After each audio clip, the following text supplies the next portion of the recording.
저는 제가 오늘 방송 보면서 불편했던 거는 김어준 씨가 그 워터게이트 사건 닉슨 때 1972년에 그 사건 언급하면서 딥스롯이라는 게 결국은 굉장히 오랜 시간이 지나서 밝혀졌다. 사실 전제 자체가 굉장히 다른 거는 장인수 기자의 보도는 지금 여러 가지 검증 과정을 거쳐 보니까 허위일 가능성도 상당한데 그런 상황에서 어떻게 보면 진실이 드러난 사건과 대비를 하면서 딥스롯을 운운하면서 취재원이라는 것은 보호받아야 되고 원래는 잘 안 밝힌다. 그리고 이제 취재원에 대한 왈가왈부하는 사람들은 이 세계를 전혀 모르는 사람들이다. 이렇게 이제 단언해서 우리 시청자들에게 전달하는 부분이 언론인의 한 사람으로서 굉장히 불편했거든요. 그 난사하시기 전에 제가 미리 하나 말씀드리면 당인으로서 굉장히 불쾌한 게 그러면 지금 이재명 정부에서 워터게이트 스캔들이 있었다는 얘기예요?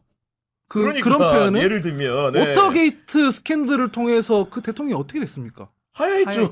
네, 닉슨이. 아니 쓸 비유가 있고 아닌 비유가 있지 어떻게 이런 표현을 쓰냔 말이에요. 아니 저는 이거 차분하게 정리하면 그게 어려운 문제는 아니에요. 지금 이게 복잡해 보이지만 심플하게 말씀드리면 각자 자기 역할대로 해야 되거든요. 저는 물론 방송을 합니다만은 전 어디 가서든 늘 밝혀요. 저는 정치하는 사람이다. 맞아요. 네. 제가 뭐 물론 지금 원회에서 이렇게 제 나름의 길을 가고 있지만 정치를 할 사람이라는 걸 밝혀야 제 얘기를 듣는 분들도 아 신인규라는 사람은 정치인으로서 하는 얘기구나 이해가 되잖아요. 불일치가 안 일어나잖아요. 근데 지금 이제 가장 큰 문제가 뭐냐면 김어준 씨가 가지고 있는 그 겸손은 힘들다 그 방송 있잖아요. 힘들어 보여요 실제로. 아 그래요? 네.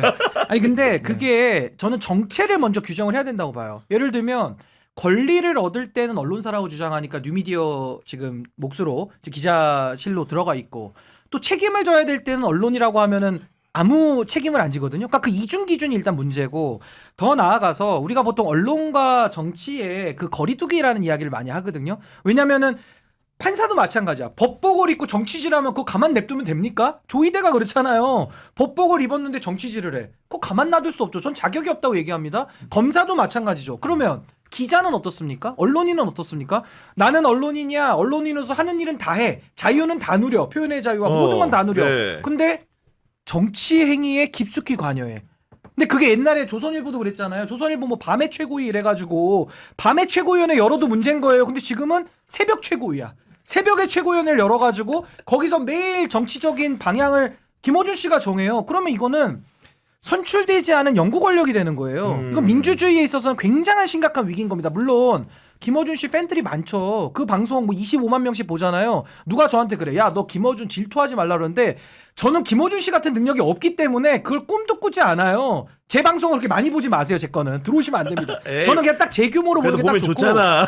네. 근데 저는 그런 게 정말 어느 정도 본인들의 지위를 정치와 언론에서의 거리를 잘 둬야 되고 저도 진행을 해봤기 때문에 우리 하 소장님 말씀대로 패널의 입을 막을 수가 없고 사전에 검열도 못하죠. 맞아요. 근데 네. 문제는 뭐냐. 저도 진행하면서 불확실한 얘기를 하잖아요. 진행자가 그 자리에서 바로잡습니다. 그거 근거가 없는데 이렇게 얘기하시면 법률적으로 그건 그 평론가를 보호하기 위한 거기도 해요. 이렇게 하시면 안 된다. 이건 정정하고 넘어가겠습니다. 이거는 개인의 생각이지만 조금 요거는 불확실하니까 요거는 좀 오해 없으시기 바랍니다. 그렇게 하거든요. 근데 김어준 씨 그날 어떻게 했어요? 서로 막 처음에는 이재명 대통령은 그런 스타일 아니야 좀 부인하다가 마지막에 검사들 뭐 직권남용 준비하고 있다고 하니까 자기들끼리 5명이 다 박수치면서 그 얘기 웃고 떠들고 하다 끝났거든요.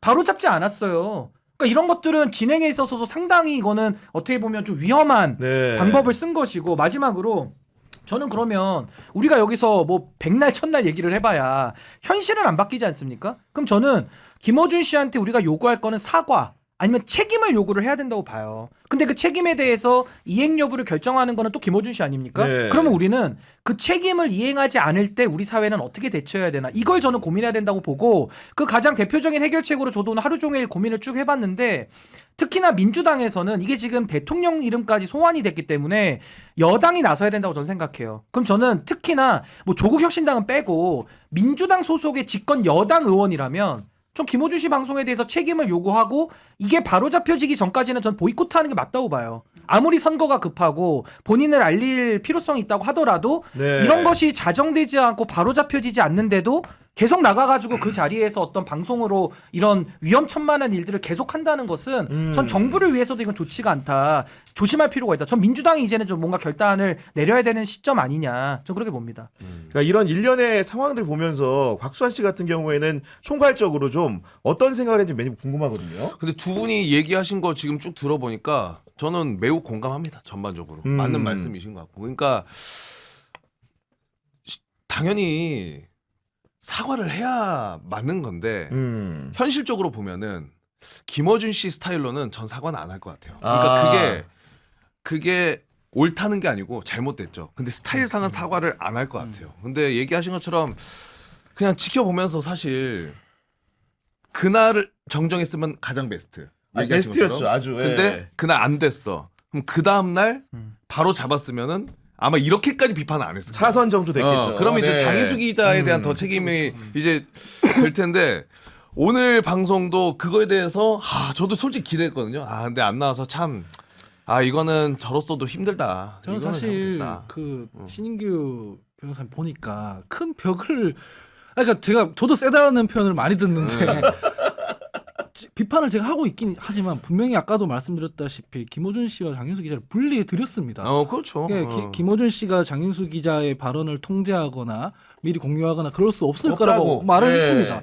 하지만 본인이 운영하는 채널에서 이런 식의 어떤 문제들이 불거지고 지금 이게 지금 나라를 뒤집고 있으면 책임의식이 좀 있어야 된다는 표현을 하는 거고 스타일상 사과를 글쎄요. 그건 저는 이게 이해가 잘 안 되는데 스타일이 어떻든 간에 자기가 잘못했으면 사과하는 건 그냥 윤리의 문제 아닙니까? 깔끔하게. 네. 정치의 문제가 아니잖아요. 아니 근데 이거는. 저는 이제 제가 센 거라기보다는 그냥 저는 국민들의 민심과 좀 연동돼 있거든요. 그러니까 국민들의 생각을 내가 저는 민심이다. 여기 와서 아니 그냥 여기 와서 그냥 얘기를 하는 거예요. 그러니까 맞아요. 저같이 생각하는 국민들도 많이 있는 거를 저는 그대로 여과 없이 이야기를 하니까 이건 뭐 강도의 문제는 전 아닌 것 같고 무엇보다 김어준 씨 제가 그냥 생각나는 것만 얘기를 해보면요. 김민석 총리 여론조사 빼달라는 걸로 옥신각신해서 한번 총리실에서 입장 냈죠. 그렇죠. 엠바고 파기 한번 들어갔죠. 그렇습니다. KTV 가지고서 음모론해서 최민희 위원장까지 나섰죠. 최근에 국무회의 대통령께서 해외 나가 계시고 이란에서 지금 전쟁 터져가지고 이 세계 경제가 이렇게 불확실한 상황에서도 국무회의 안 했다 그러니까 또 김민석 총리가 그거 또 해명하느라고 또 냈죠. 네. 어제는 또 장인수 씨와 이거 해가지고 또 법무부 장관부터 정책보좌관이 아침부터 방송 돌아다니면서 이거 아니다 뒷수습하고 했죠. 있죠. 네. 근데도 해결된 게 하나도 없고 오히려 지금 야당에서는 특검이니 무슨 이상한 탄핵 얘기까지 지금 저기서 어처구니 없게 나오고 있단 말이에요.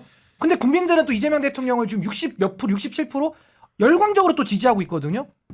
그럼 저는 여기서 그럼 누가 이 교통 정리를 해보자고요. 뭐 국민의힘은 그냥 떼놓고 보고 거기 혼자 알아서 하라 그러고 관심이 없으니까. 그럼 내부에서 이건 정리가 돼야 되는데 이재명 대통령을 더 지원해야 되는 겁니까? 아니면 정부가 더 방해를 받아야 되는 겁니까? 저는요 제가 제 방송에서 한 2달 전에 그런 얘기를 했어요. 물론 빠를 수는 있는데 제가 그때 약간 그 선지적 예언 기능이 있어가지고 2달 전에 얘기를 했습니다. 앞으로는 이재명 정부를 방해하는 사람은 내가 지위고와 영향력 불문하고 폭격 때리겠다 그랬거든요. 전 그 말을 지금 지키고 있어요 2달째. 아니 안 할 수 있습니까? 매 건건이 나올 때마다 정부가 휘청휘청거리고 그나마 이재명 정부가 잘하니까 이 정도 버티지. 만약에 이재명 정부가 조금 실력이 부족해가지고 지지율이 50% 간당간당했다고 생각해보세요. 아니 50% 아니 50%도 물론 높은 거지만 네. 만약에 이재명 정부가 50% 언저리 있었는데 이런 일이 5번 터졌다고 보십시오. 지지율 40% 금방 빠질걸요? 굉장히 위험천만한 일인데 그나마 정말 우리 애국가에 따르면 하느님이 보호하셔가지고 이재명 대통령이 정말로 뛰어난 역량과 능력으로 이걸 지금 방어하고 있는 거라 저는요 개인적으로 옆에서 보면 너무 대통령님이 혼자서 고군분투 애쓰는 것처럼 보여요. 근데 국민들의 시각이 전 대동소이할 걸로 보거든요. 그래서 아까 저도 오다가 막 이거저거 방송 듣기 싫어가지고 그 대수보 회의 있죠. 네. 그거 듣고 왔어요 제가. 오히려 안정을 얻었다. 약간 국가 돌아가는 얘기 좀 들어봐야 되겠다. 나도 대통령께서 비서관들 오늘 막 격려하시더라고. 그 쓰러지지 말라고 지금 몸이 아프니까. 아이고, 대통령 네. 비서실 지금 굉장히 경무라서 막 그런 얘기 하는데. 맞아요. 네. 저는 좀 김어준 씨 그 본인 스타일의 문제가 아니에요. 그렇게 본인 스타일을 유지하려면요 이런 방송 하시면 안 되는 겁니다. 제가 볼 진짜 때는. 나도 패널인데 흠뻑 빠져서 듣고 있네. 진짜. 그러니까 근데 이제 지금 그 사태 첫날에는 한준호 의원 정도가 그 나서가지고 이제 바로 경고장을 대응을 날렸죠. 했죠. 네. 그런 상황이 있었고 그 이후에 강특구 의원 등등이 개별적으로 따르다가 오늘 이제 친명계 한 사람을 불린 김영진 의원 같은 경우엔 이거는 당이 공식적으로 대응하고 나서야 된다 이런 얘기가 있었고 의원총회가 소집이 돼가지고 여러 가지 의견들을 종합을 해보니까 이 문제는 묵과해서 안 된다는 공통 분모가 있는 거고 사후적으로 이제 원내 대변인 등이 밝힌 바에 따르면은 그래서 언론중재위를 가거나 방송심의위원회를 가거나 그런 제재 수단까지도 검토하고 사무총장 결행하에서 하겠다 이런 정도의 의견을 준 상황인 것 같아요. 너무 당연한 일이라고 저는 생각을 네. 하고 그 여당 저희 당 의원님들이 좀 고려하셔야 될 게 있는데 김어준 총수는 음모론을 얘기한 게 한두 번이 아닙니다. 사실은 K값 부정선거 음모론 사실 전한길 씨가 먼저 하기 전에 김어준 총수가 했죠. 그다음에 세월호 고의 침몰설 기억나는 게 근데 그럴 때는 이렇게까지 문제가 안 됐던 이유에 대해서 한번 생각해 보셔야 되는 게 음모론인 걸 몰라서 그런 게 아니에요.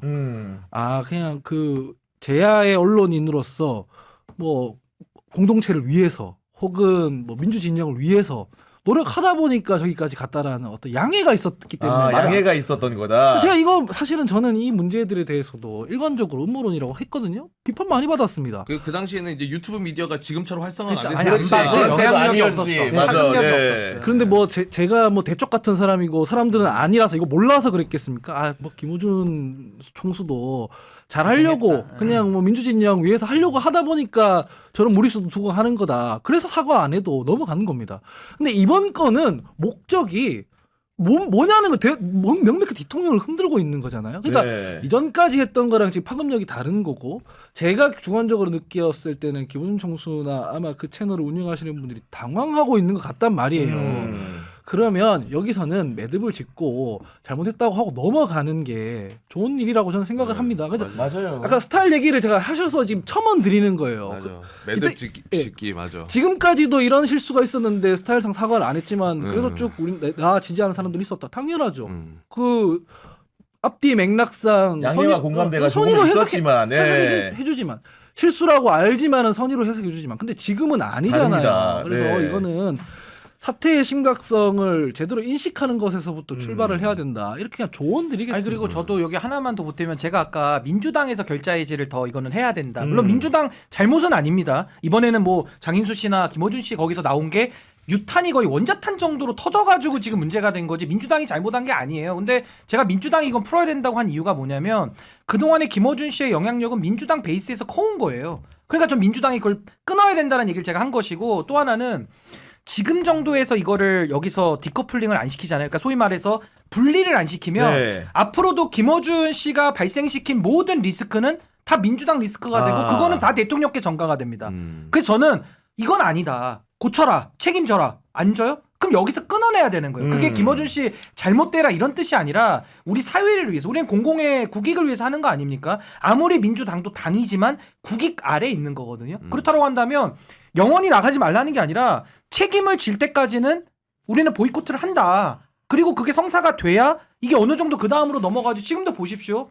조이대가 자기 잘못에 대해서 이런 방구 얘기 안 하거든요. 그럼 국민들이 이건 개돼지로 보는 거 아닌가요? 무시하는 거 아닌가요? 그래서 우리가 분노하는 거 아닌가요? 저는 그 자리에 1분도 있을 자격이 없다. 사퇴해라 얘기는 여러 차례 했거든요. 근데 조이대가 하는 것과 김호준 씨가 자신의 잘못에 대해서 아무런 언급도 안 하고 그냥 가는 것과 뭐가 다릅니까? 근데 이렇게 얘기하면은 야 어떻게 내란하고 비교하니 이러는데 내란과 비교하자는 게 아니라 행위를 놓고 비교를 양태. 했을 때는 네. 양태는 똑같은데 이거를 갖다가 이건 우리는 다르지? 그걸 뭐라 부르냐? 진영 논리라고 부르는 거예요.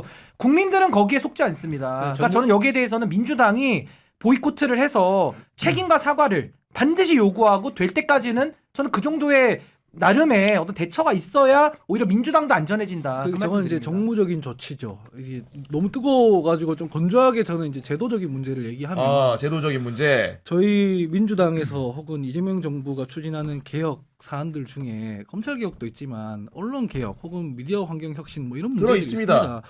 그런데 저희 당의 우호적인 채널에서 나오는 왜곡 정보 이런 것들에 대해서는 넘어가자 이러고 우호적이지 않은 매체에서 하는 것들은 뭐 제도적으로 강력하게 칼을 대고 제재하자. 네. 그러면은 우리가 하고 있는 개혁의 명분 자체가 좌초될 수가 있지 않습니까? 맞아요. 네. 사람들이 그럴 거 아닙니까? 너네들 결국 언론 개혁한다는 게 너네 반대하는 사람들은 재갈 물려버리고 너네 찬성한다는 사람들은 뭐 봐주고 이렇게 되는 거 아니겠습니까? 그래서 저는 조금 더 공적인 영역에서 저런 정무적인 뭐 요청할 수 있다고 생각합니다. 근데 그걸 넘어서 제도라는 것은 보편 타당하게 사람들한테 그냥 다 공평하게 적용돼야지 제대로 작동하는 것 아니겠습니까? 그래서 이런 문제에 대해서도 우리가 언론 개혁에 지금까지 중심을 놓고 있었던 것을 똑같이 기준을 삼아서 적용을 시키려고 하는 태도라도 보여야 그래도 일관성 있게 쟤네들이 하려고 하는구나 평가를 받을 거라고 생각합니다. 저는